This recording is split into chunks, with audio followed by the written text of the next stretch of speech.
Our little girl's growing up so fast. Ow. Sorry. It should be nothing but smooth sailing from... Hello? I'm anxiety.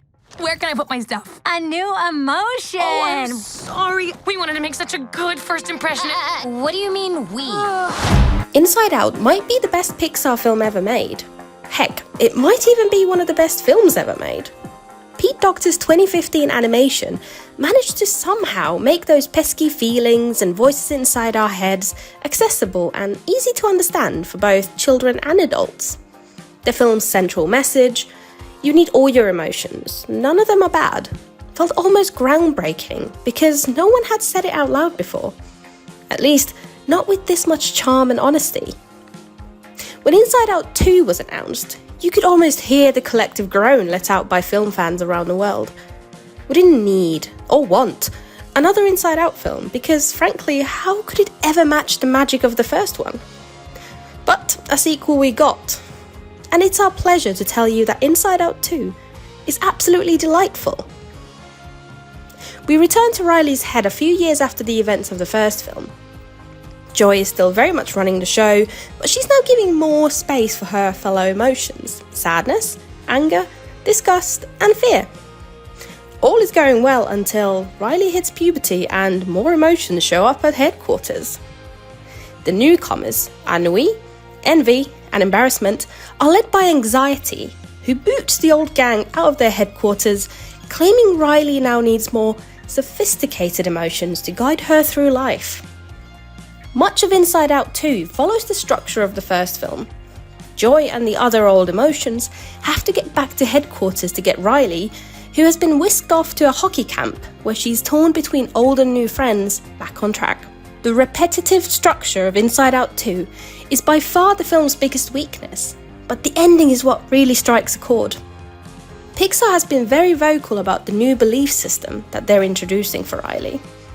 The belief system, which is located underneath headquarters, basically forms Riley's deepest sense of self, how she sees herself and what kind of a person she believes herself to be. Anxiety, naturally, messes with that, and Riley is led astray as she makes plenty of wrong choices. Didn't we all? In all honesty, I had my doubts about Inside Out 2, even during the film. It's funny, endlessly enjoyable and very handsomely made, but it took a while for it to get going, and it wasn't until the end that it revealed something so profound, so relatable, that it immediately made me well up.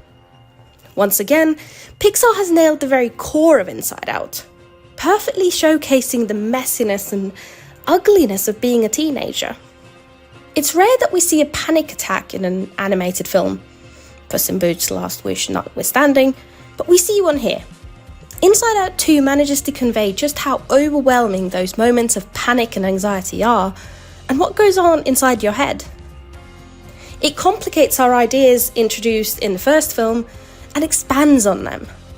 Kids are lucky to have films like this, and I wish I had a film like Inside Out 2 when I was entering my teenage years to help me navigate and understand all the emotions inside my head.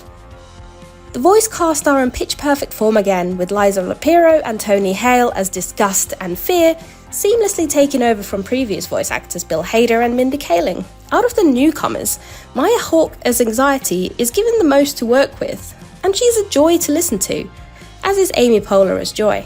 Most of the new emotions feel a bit more like accessories rather than fully fleshed out characters, but it partly works in the film's favour. Anxiety is such an overwhelming feeling, there isn't room for anything else. Inside Out 2 isn't perfect, and it doesn't quite match its predecessor, but it's a very good sequel nonetheless. It has plenty of heart, and manages to say something meaningful about being a teenager. Like Soul and Turning Red recently, Inside Out 2 is up there with some of Pixar's finest work.